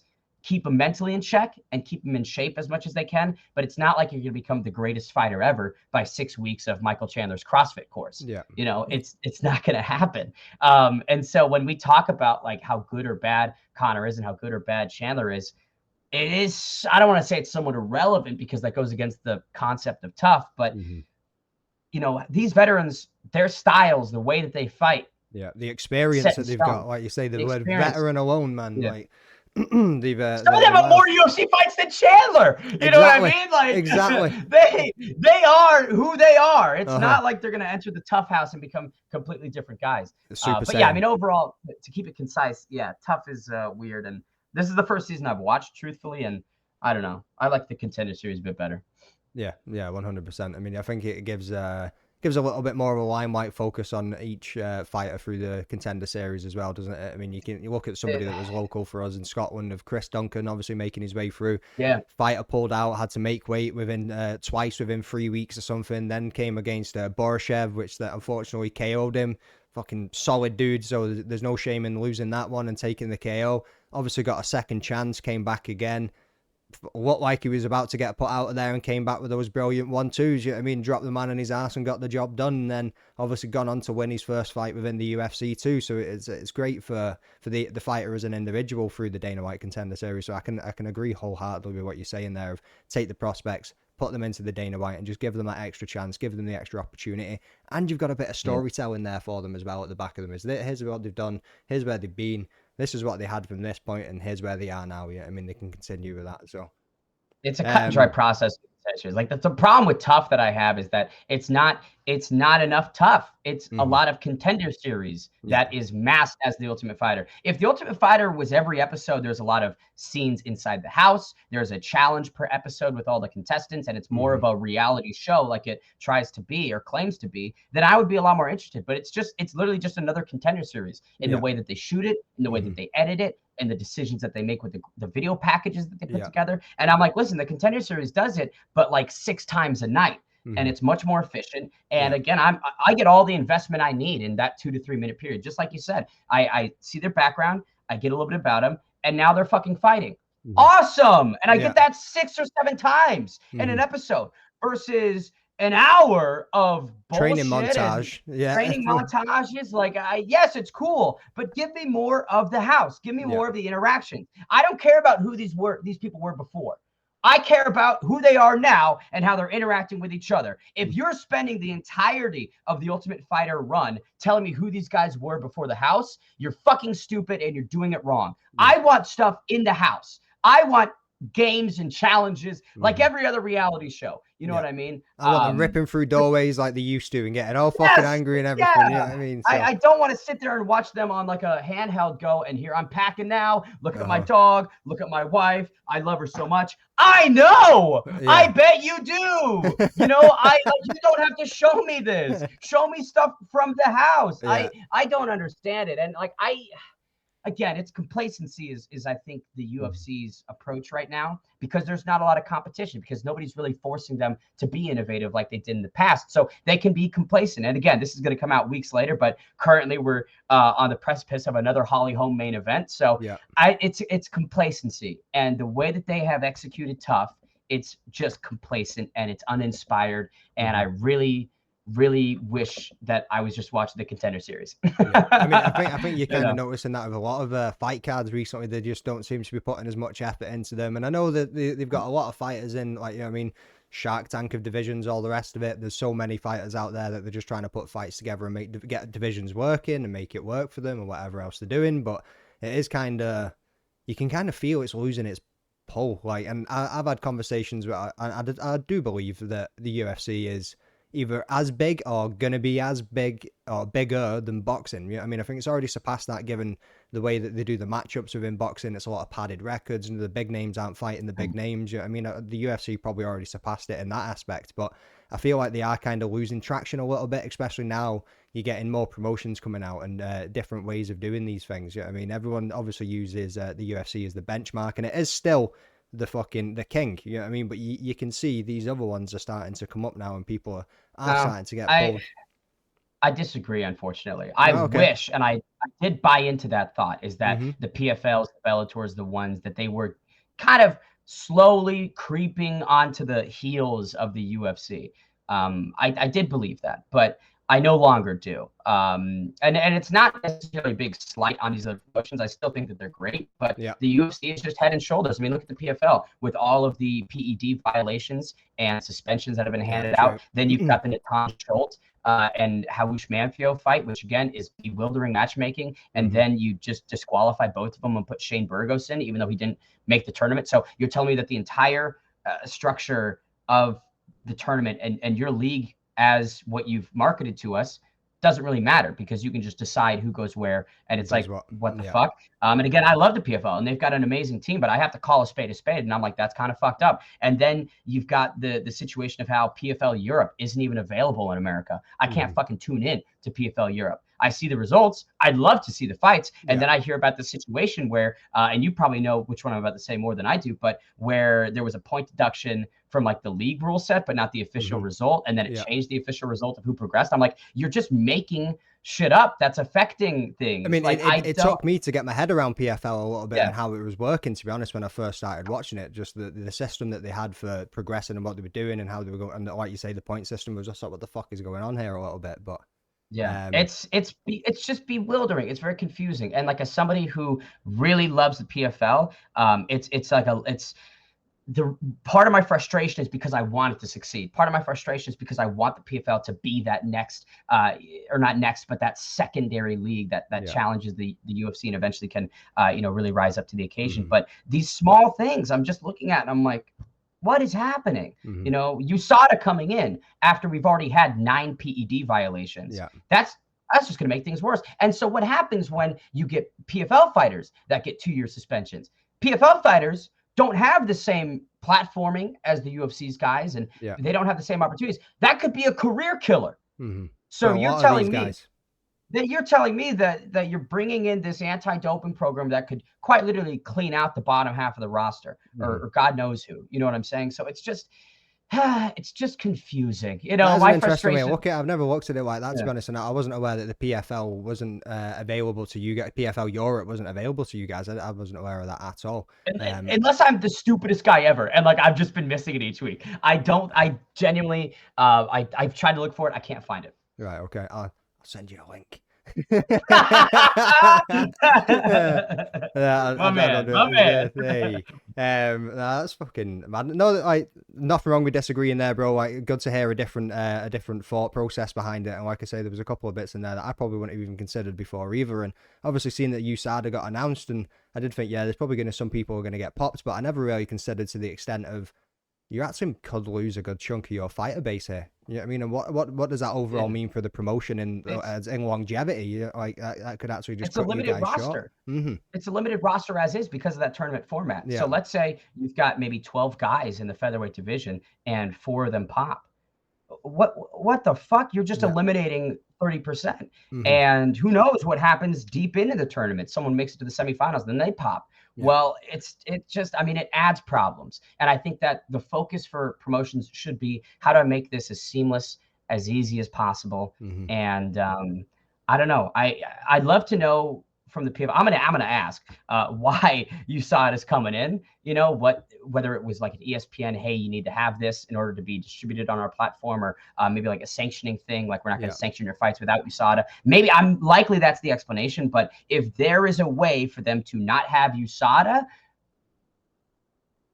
I don't think it's going to happen. I think you hit the nail on the head there with the sanction side of things. You're going to have these people are going to come in and go, I'm not sanctioning your fight unless we know that everyone's tested and everyone's clean, and because it unfortunately can cause injuries or whatever. Somebody comes in there juiced up to the gills, and you've got somebody going in there fighting, and it's a crazy advantage. You know what I mean? So I think you've hit the nail on the head with that. It probably is literally like, no one's going to sanction these fights unless you do it. Or is it we fucked up. This has came out. It's bad press. You know what I mean? It's negative. You don't want it to be outright. And then we want to let the public know what we are doing, what next steps we're taking, and what we're going to put in place to improve this as we're going forward. You know what I mean? It probably is something along those lines. So just transparency. That's it. No, good points, mate. Good points. Give me something different to think about there as well, other than looking at it all from UFC kind of slipping style of things. Yeah. But, like I say, they're always at the top. They'll always be the GOAT, but I think Cage Warriors are really trying to make a push. Social media. I like Cage Warriors a ton. They're great. Brad Wharton's a fantastic commentator. They've got some really solid time. I mean, look at all the Cage Warriors guys that have gone in and blossomed in the UFC. Now, there's a couple that haven't, that I was really big on. Mason Jones. I was about to say that. Honestly, I absolutely love Mason Jones, and I mean, he's in Rome. I think he's making his debut. Back on the Rome card. But he's back in. You know what I mean? Like, so I think he's got a co-main slot on that. I'm looking forward to seeing him fight on that card. So. I mean, when I go down next week, that'll be my first Cage Warriors event live. Hopefully going to get that one. They've just announced Newcastle. They've also announced Manchester, which isn't too far away. I mean, you can drive anywhere in a few hours in this country, whereas in America, you're driving for days. Dude, days. I mean, a week is what it could take possibly to get across the country. And that's why we were talking about Twitter earlier. Because like if someone's talking shit on Twitter in the UK, they're like a half hour away from you, probably, right? For the most part. Whereas if someone's in New York or Maine, I'm never gonna see him. But like if someone's talking shit to you, you'd be like, I'll drive to you. You know what I mean? I'll fucking, like, I know guys that know take you. 2.5 hours to get to your gym, man. I'll be there shortly. You know what I mean? Put the kettle on, I'll see you soon. Yeah. That's how it goes. I mean, because I was speaking, yeah. I think I was saying it to Arnie, because obviously he's in Montreal at the moment, and my girlfriend's from Canada originally. She was from Winnipeg, and moved to Scotland with her mum and that when they were younger. So we go back over, still family there, so we go back over and see the family. And they were saying that our auntie and uncle are going to Toronto from Winnipeg, and I was like, oh, how long would that take? And they're like, oh, non-stop. I was like, yeah. They're like, oh, 24 hours. I was like, what? I was obviously you're not going to stop. Like, you're not going to stop on that kind of journey. It's a 2-day. Two day, 3 days, depending what you do in between it and stuff. Yeah. You know what I mean? If you stop off anywhere or anything, I was like, that's fucking mental. And I was saying to Annie, I was like, I can drive all the way to Barcelona from my house in 22 hours. But you can't make it from like one province to the next in 24. It's insane the size of it, man. Like, I really would love to live in Europe, and I think that the travel access that you guys have is pretty crazy. Again, I'm not sure with the EU and the Brexit bullshit. I don't know how much that's still going on. But like, yeah, I'd love to live in Europe because it just seems like a very fun place. The accents, I'm never tired of the accents. What did you think of mine when you first came on and heard it then? Because obviously this is the first time we've ever actually spoke. Yeah, I was like, hell yeah. I was like, excellent. This makes this interview so much better. Oh, mate. See when I got onto WhatsApp with Mac, and he's fucking mad for a voice note. I'm not that big on voice notes. Maybe it's my age. I don't know. But I'm sitting, he's sending them. I'm like, send this back, and I feel awkward as fuck. And I always think that people must be sitting on the other end of these voice notes, especially Americans and shit, going, this dude sounds funny as fuck. It actually takes me back to I was at a car show in Winnipeg actually, and I'm standing in the queue, and some dude was like, oh man, this, because it was for the toilet or something, he was like, this queue for the toilet's fucking, and I was like, it is, innit? I turned around and he was like, whoa, and I was like, what? He was like, you've got an accent. I was like, and so do you. Like, yeah, right. Americans are like little kids when it comes to hearing accents sometimes. You know, it's just like the biggest shock of all time. They're like, are you pretending? Like, is that a lie? You know, I'm like, no, it's a different culture. But no, you bring up such a fun point. Like, we have an accent to the rest of the world, wherever we are. You know, obviously we're the foreigners. And it's really funny because I always make the point of asking, you know, oh, like, do you guys like the American accent? And maybe it just depends on the people I'm asking, and it doesn't speak for the whole country, but everybody doesn't like the American accent, which I can understand. But I think it depends where you come from, because some of them are like, and it just kind of like drones on a little bit, and you guys speak like a California, where it's like the Valley girl, there's like the Boston, and it goes dead slow, and it gets dragged out. And I think that's the thing with the UK as well, is we all speak pretty fucking fast. I mean, there's probably been times here where you're going, what did he just say to me? Like, how fast did he just fucking say that? Good news is I've got I'm quick with it as well. So I haven't been too thrown apart, but I do agree. Yeah, some Americans are a bit slow in the speech.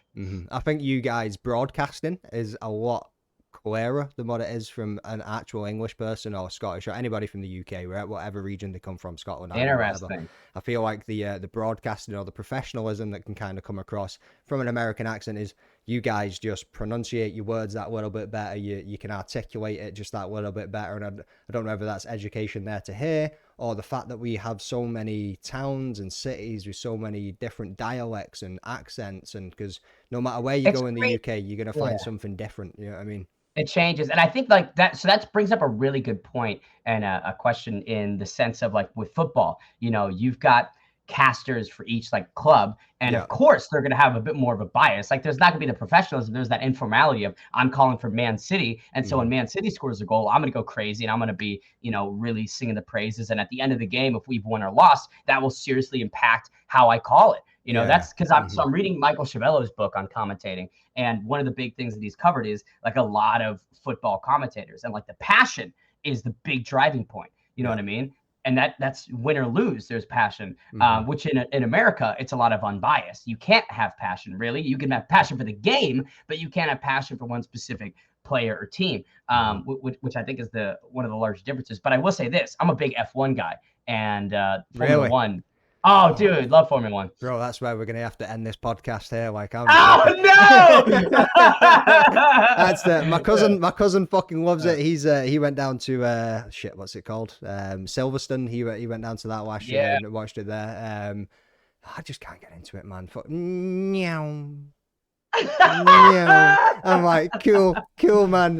Watch that car go around the track. Yeah, no waste of time. But it's just not something I've ever been into. Like, have you watched the Drive to Survive show on Netflix? No, but listen, my cousin said that too. He was like, bro, go and watch. He was like, it'll give you a whole different perspective on it, man. Just go and watch the Drive to Survive and then tell me you don't like F1 anymore. And I'm like, cool. Is Drive to Survive like the tough, but for F1, is that what it is then? You're a bit more. No, dude, Drive to Survive is so much fucking better. In fact, if the UFC did a Drive to Survive style show, I would be deeply interested in it. It's like a documentary series. I mean, it's just following the drivers, the teams, interviews and behind the scenes footage, and it makes the season I mean, you get like a really good grasp of the season in like 6 episodes or something, and you get, again, I mean, he's very correct, you get a hand on the personality, so then you view the sport differently because you're like, oh, I know, Daniel Ricciardo, he's the funny guy, I want him to win. So he's having some career problems right now. I think they just announced that he's back in for AlphaTauri driving, replacing Nick DeVries. But, for Ricciardo, like that, I hear that news and I go, oh, great, because of Drive to Survive, and like my base with that. And I know that there's a lot of Formula One fans that have a stigma. It's like casuals versus hardcore in mixed martial arts. If you're a Drive to Survive guy and you got in Formula One through that, you're casual, which that's fine. But at the same time, it's like, I'm not going to shit on someone for getting into MMA through McGregor. It's what a lot of people did. And there's a lot of good McGregor fans that have then become fans of other things. So I don't know. Hopefully a lot of shit ones too, but we won't go into that. But yeah, but I'm going to echo your cousin. Watch Drive to Survive. I think you'd really enjoy it. Right, I'll maybe give it a go. I say it's probably that humanizing aspect of it, isn't it? I mean, it's not just this driver in Red Bull and this driver in Mercedes or this driver in Ferrari or whatever the fuck it is. It probably gives you a little bit more of a, I can attach to this guy, like something that's what do you call it, relatable. That's probably the relatable word. There's very little racing. Come here. Were you barking at? Sorry, dude. I don't know if you can hear that. I've got noise cancelling on the shit, so the dog's barking like a dick. Come here. What's this? Come say hello to Bane. Come on. Come say hello to Bane. Yeah, what's your dog's name? Nero. Nero. Nero. Yeah. I love it. Oh, let's see this. Here he comes. Oh, look at your big baby. Hey. Oh, he almost fell. There we go. There we go. This is the first time you've been on the pod as well, isn't it, dude? There we go. Let's go. What a moment. What a moment for the pod. 7:30. He's like, come on, mate. I want to go for my second walk. So we can wrap this up shortly. So UFC 290 at the weekend. Thoughts, man? There was some fucking amazing fights in there, wasn't there? I didn't watch. I was calling shit. What? I had my Empire event. I could have watched the event the next day, 290, but me and Mickey Gall were just like looking at the highlights and the results like in between fights. Yeah. And it's pretty stunning. I great on Dan Hooker for coming through, cashing as a big underdog. Great on oh god, there was another big underdog that won. Oh, Robbie Lawler. Yeah, Lawler's big retirement fight. Yeah. Nico Price like minus 230 or something like that. And Lawler put him out in 30 seconds, which is tough because I was just with Nico Price in Milwaukee, the week before. And so I was hanging out with him and the team, and he's a phenomenal guy. I've known him since December. And so, he was, I mean, that guy is in shape. That guy is a legit motherfucker. I had Nico taking it, to be honest with you, but Robbie went in there and absolutely fucking smashed it. It's Lawler, it's what happens with a guy like Lawler, and Nico will be back for sure. But I heard there was some good moments. I was a little busy, just a little bit, yeah.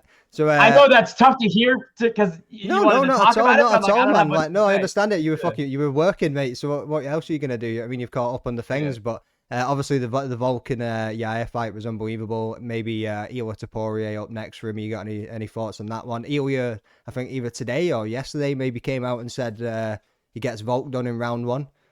Fuck off, mate. Were you smoking? Topuria is good, but he ain't taking Volk in round 1. Definitely not. That man is like the GSP, but of the featherweight division. He just puts every single piece of the game together so well, and he just seems to improve after every fight.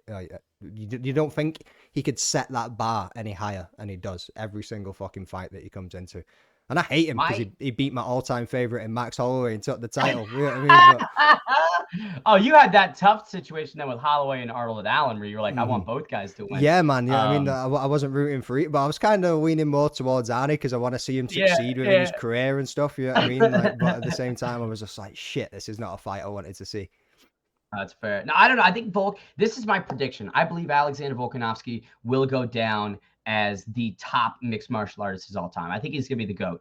And I wish he started mixed martial arts earlier. I know he's a little bit older, but this guy just levels up every single fight, and he's already at such an elite level. I think if he fought Islam again, I think he figures out that puzzle. I think he beats Islam. I think nobody at 145 is going to beat him for a very long time. I like Ilia Topuria. I think Ilia's a fantastic fighter. What he did to Bryce Mitchell was unprecedented. And, I think that he'll beat everybody at featherweight, not named Max Holloway and Alexander Volkanovski. I think Volkanovski does the same thing to Ilia Topuria that he just did to Yair, that he did to Korean Zombie. I think it's going to be a flawless performance. I just don't see anybody beating him. This guy he's turned on, and you're gonna have to be something a lot better to turn him off. And that's not a disrespect to Ilya or the other featherweight contenders. It's just recognition that exactly who he is just different. I mean, taking out Max Holloway in the way that he did and not taking him out, but decisively beating him in that third fight, that's insane. And Holloway again will still beat every other featherweight contender. So it just, there's levels to it, and nobody's on that level. Yeah, that's it, man. So I'm in the same mindset as that. I don't think anybody's going to be taking him out anytime soon. What I do think he's going to do is try and go back for that lightweight belt. Get it off Islam, like you say. Personally, I believe he won the first fight. It depends how you score it, where you put in the criteria. The points. Yeah. Whether or not to me, Islam had the control time, Volt was putting out that damage. So I always see it as this is criteria. Damage goes first, strikes, blah blah blah, control time, all the rest of it. It needs to be reapplied when they're on the floor. You can't just go right. They're on the floor, so let's just focus on control time. He's got a body triangle and he's holding on. I completely agree. I think there needs to be some restructuring, and as it stands in present, yes, if we're going by the criteria, that's considered the dominant position, ergo you have to score it like that. But I'm like, we should have a conversation about why that's not. It's a dominant position. Sure, you're in charge. There is a lot of danger. But if the guy's defending for 4 minutes and he's throwing the strikes off the back and you're not being able to do anything offensively against him outside of maintaining the position, you can't leverage that as much. No. Exactly. Yeah. So I think the whole criteria needs to be redone, and it needs to have some cosmetic working. And Sean Sheehan's got a great understanding of the judging over at Severe MMA. And I know that he's been one of the more outspoken guys on what's right, what's wrong. But yeah, either way, I think we can all agree that the judging in mixed martial arts is a bit subpar. Yeah, I mean, you can get it scored one way for a certain fighter on one night, similar style of fight happens later on, and it's something completely different. It's like there's no consistency, there's no accountability. Where the fuck are we going here? But exactly. I spoke about it briefly with Arnold Allen as well, and he made a damn good point. It's a thankless job. Nobody jumps on Twitter and goes, that fucking ref scored that one completely right. He got it. You know what I mean? He nailed that fucking 29, 27, whatever he's scoring for some dude. You know what I mean? Like, no argument there. You know what I mean? Like, everyone just jumps on and goes, mate, what the fuck was that? Like, that was a load of shit. Well, it's a job where the expectation is you don't fuck up. So they're in the nature of that implicitly, you can't really thank it, right? Because it's the bare minimum. Like, you're just doing your job the way it's supposed to be done. Same thing with commentating. And while there are some big commentating moments that get praised and it's like, wow, that was a really good example of commentating, typically it's a thankless job in the sense of, there's no acknowledgement of the commentating when it's good for the most part. There are, again, like I said, clips and things like that. But when someone fucks up, that's when people are like, oh, look at that. You know what I mean? What a terrible commentator. And it's like, well, I've had 7.5 hours of good show. I had one bad fight that, maybe did this or that. So it's all in the same boat. But I don't know. I mean, I think Ben Cartledge, that judge. Have you heard of him? Can't pin him, no. So it's a guy that, and I should have looked into this maybe before bringing him up. But Luke Thomas is kind of said this is the best judge. I know Sean and I think Aaron Bronstedt have also been like Ben Cartledge. That's the guy that is an example of a really good judge. Right, okay. He turned in like a horrendous scorecard 2 weeks ago. So I'm like, even the guys that I have a huge amount of admiration for and respect for, and they're backing this dude, even that guy is fallible. So it's who fucking knows? Maybe we'll get a robot. Maybe we'll just switch to the verdict scorecard. Yeah, saying that, I asked ChatGPT if they could think of a better way of scoring an MMA fight, and it couldn't fucking tell me how to do it either. So we're shagged, mate. I mean, we're down shit street without a paddle. There's nothing we can actually fucking do. So let's round this up. I've got one question more from me, and then obviously I asked some people on Twitter, so I've not looked at it for like the last fucking almost whatever. All right, hour, excellent. hour and We'll a get half. into So it. we'll go on there and I'll have a little look. There was a couple. One of them was off a guy saying anywhere in Germany. He's from Germany. Fuck, his name's Ben too. No wait, no, he's Obi-Wan Kenobi or something. And he was saying what would be your favorite place in Europe to go and visit, but obviously we kind of covered that one a little bit before. Sure. But who are your all-time top 3 fighters? And you don't need to lean into it too much. I know obviously with your work background, you can't show any kind of favoritism, etc., or bias. For But sure. from a fan point of view, who you going? I'm just gonna go with the fellas. You know what I mean? The guys that I'm particularly closest with: Billy Q, Matt Frivola at the top, and that's tough. Let's just end it there. Billy Q and Matt. Billy Q and Matt. We'll leave the third one. I'm going to leave the third one open, and everybody that wants to insert themselves, they can insert themselves, and you'll be my third favorite. Nice, mate. Nice. But yeah, Matt and Billy are killing it, especially Matt as well with all the content that he's pushing out at the moment. You know what I mean? Yeah. They're doing absolutely fucking fantastic, and I love seeing them together. They've got a great friendship. Everything that they do just seems to pop as well. You know what I mean? Like it just takes off no matter what it is that they're doing. So let me just quickly scroll through these tweets. So there was a couple of good ones in there where people weren't being dickheads, but I think anything on Twitter as it pertains to me is like, yeah, it's good when people aren't being a dickhead, right? Yeah. The thread is great when people aren't calling him, you know. Well, today probably wasn't the day to put out got Ben the Davis coming onto the fucking podcast. Anybody want to ask me any questions? Yeah. I even put on that funny, silly, whatever. Right? Just keep it respectful, you motherfuckers. That's all I want. Sorry, what were you saying there? Today might have been the perfect day to put that out. You know what I'm saying? Drew, get some of the hard hitting questions, the shit that people really, really want to know. So Tara has put what's the best walkout you've ever seen atmosphere wise at a live event? It was Peter Queally walking out against I think it was one of the Pitbull brothers, where the Cranberries, the Zombies song was going off, and I think it was with the 3 Arena in Dublin. Right, okay. Or 3 Arena in Dublin, yeah. Mm-hmm. The atmosphere that walkout had, I encourage everybody to go back and listen to it. And the commentator, I'm kicking myself because I'm not sure if it was Brad or somebody else, but they weaved this beautiful narrative of how that song from the Cranberries was socially relevant and socially impactful. And then, you know, he ends with just, I mean, the most masterful conclusion. And then here's Peter Queally and the whole arena is just singing it. And it was, I mean, it gives me chills. It is the best walkout I've ever seen. It's perfect. Every element from the commentator queuing it up nicely to the crowd's reception. And then, Peter Queally just fucking representing. It was, that's an amazing moment. Fantastic, mate. So there's your answer, Tara. Thank you very much for that one, dude. Obviously, I asked you, so the Obi-Wan Kenobi, or John as his name is well, it started off with, why isn't he following me? And then he said, nah, for real. What would your dream vacation in Europe be? So where would that be for your dream? What's in Europe? Where would you really, really want to go? A dream vacation in Europe as it stands right now. And you mentioned, I think, like maybe Barcelona or Prague. I mean, they're kind of touristy destinations, but I've done a lot of like the more authentic Europe beautiful spots. Cities though too. Yeah. I went to Prague on a stag do, so I can't really recall too much of it. I almost got stabbed by a homeless man. They fucking ended up absolutely. He was sitting on a bench, and I sat down on the bench next to him, and I was like, "Oh, we'll get a picture." Not with him. You know what I mean? I was just saying to the guys, "We'll get a picture." And obviously, a bunch of loud guys, all drunk and whatever, and must have give him a fright on the bench. So and someone's got a picture of it. He's sitting with his knife out and it's near my throat because obviously he's got a fucking fright sitting on this bench. The knife's at my throat, and then the next image is kind of like, what's that movie where Tom Hanks and I think it was Leonardo. Was it Tom Hanks or Leonardo DiCaprio? The Catch Me If You Can. I was like the cover, and it was just me off skis. I was like, I'm not getting fucking stabbed in Prague, no chance.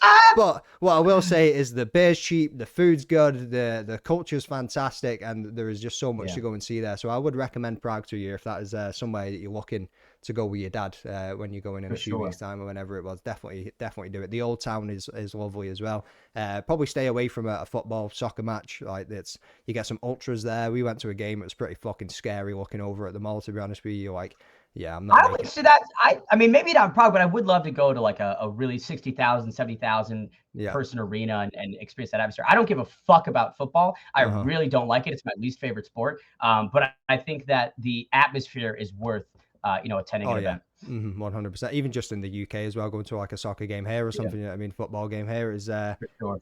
it is completely different. The UK fans are on another level at times. Like, it's unbelievable. Yeah. So I'm flicking through as well. We've got Lewis Glover. I'm not sure how well you guys know each other. But when you're going to help him out become Hungary's first Howlerhead ambassador, and I told him that we'll get a deal discussed, we'll get it written down, and I'll have that email. I'll have you email him the contract as soon as we're done. These are the negotiations for sure. I think that Howlerhead might have suspended the ambassador program. I think that they wrapped it up, unfortunately. If that's not true, then apologies. But I don't know. I mean, if they're still doing it, then I'll do my best to get Lewis in there. Nice, mate. Nice. So that's it. Like I say, the rest of them are a bunch of dickheads, so I'm not going anywhere near that. They can all fuck off, because that's not what I'm actually curious. What are some of the dickhead ones? I'm curious what some of the dickhead ones are. They're just saying, what's the fucking scoop on you stealing tweets and whatever else that they want to go along by. Now, let me scroll back down and have a look here. So, diddly-dee. I'm not giving him the limelight of telling you your Twitter tag, but yeah, get the scoop on how he feels being MMA Twitter's current biggest tweet stealer. Yeah, you should ask him if he. Well, actually, this Big Country, he's pretty cool. I'll give him a shout out, man. He's obviously just having a laugh. He put, you should ask him if he actually steals tweets, or can we just agree that great minds think alike after he sees someone else with a tweet that he likes? You know what I mean? And you can get inspiration like that. You know what I mean? Yeah. Well, and especially like with memes and mixed martial art memes, I mean, it's, you can only think of so many things. So there are a lot of instances where it's just a similarity. And I think what's great and what people don't understand is, like, some things can be a template. Like, this is a template. You have your own, what you put into it. I've got a template. I put my own stuff on it. Maybe it's like the same base image and the caption's different or something is different. But then people would be like, oh, you're stealing it. I'm like, no, it was a template. I'm using it in a different way and all of that bullshit. And here's the thing. With this specifically, it's a screenshot from an Instagram story. I don't consider that stealing. I can't, because it's not like art. And I love art. He's a good buddy of mine. Yeah, well, it's you didn't make it yourself. You took it and have held on to it. Now you're putting up again, and now I took it from you. And it's like, if you spent time and effort editing a video or like creating some original content, or you do an interview or something like that, I'll give credit. Those are instances where I'm like, hey, go follow this person, or art by this person, or the graphic was created by this person. I whenever I deem something as really original and content, then I would be a little bit more kind about it. But if it's a fucking photo of Khabib tweet stealing, I mean, go outside, get something better to do. Yeah, get some fresh air. Give your head a wobble. I know, get some fresh air. Log off, put your phone down, and go have a snack. So some people take it far too seriously, don't they? I mean, it's like a proper fucking ego thing for some people, and it's just like, well, calm down, bro. Like, I know it's wild, because again, I'm like, it's quite literally a tweet. Like, is that worth getting all riled up about? But again, you have to consider that there are a number of people that really don't like me, and so they will use this as an opportunity to go, let's kick him while he's down. I don't even consider it down. You know what I mean? I don't give a fuck about it. But that's the thing. So just to jump in there, hearing you a second ago saying that you and War are actually quite good friends. You know what I mean? You get on, good buddies and all the rest of it. You probably speak on Twitter. I don't know if there's anything outside of that. But at the same time, he puts the tweet out earlier, oh, we all need to band together and stop Ben from and then he'll reply to everybody and go, oh yeah, fuck Ben. And he's just like stoking the fire. He is a good buddy of mine, and he just does this. And I'm like, dude, I talked to him about it, and I was literally messaging him earlier. I was like, come on, man. But it's poking the fire a little bit. Yeah, it's you Brits with your sarcasm and your humor. It's very like, I'm taking the piss out of you. So that's just again, I mean, I'm like, I don't give a fuck about it. I find that a lot of British sarcasm and humor gets lost on Twitter when I try and like deliver it. Yeah, like, some people really take offense, and you're like, that's honestly, mate, it wasn't that deep. You know what I mean? I was literally just, and I think it is just the culture difference is all it is. I think it's different. I do not, as an American, I have a very hard time reading the British humor a lot of the time, and understanding and then it gets on my nerves, and I'm like, just shut the fuck up. And they're like, oh, spoken, mate. Now you're getting offended, and I'm like, shut up. No, you're just being a dick. Like, whoa, you're stereotyping the accent here, mate. What are you doing? Oh, mate, I'm sorry. Charlie's love. You're pretty fucking good at it, though. You're pretty good at it, I'll tell you that. No, but that is, but I mean, again, it's all like with the reality of Twitter and like mixed martial arts Twitter is there'll be something tomorrow that people want to bitch about, and there'll be something tomorrow that captures attention. And I mean, so I don't know. You've rode bigger waves than this one before, brother. We've all seen them. Yeah. You know I mean? Like, Oh Jesus yeah. Christ. No. Yeah. I in terms of like big PR, danger risk management of situations. Yeah, this is it's a photo of Khabib. It's not a video of my buddy. Yeah, exactly. Yeah, I mean, but yeah, mate. Right, so we'll wrap this up there, and this is it.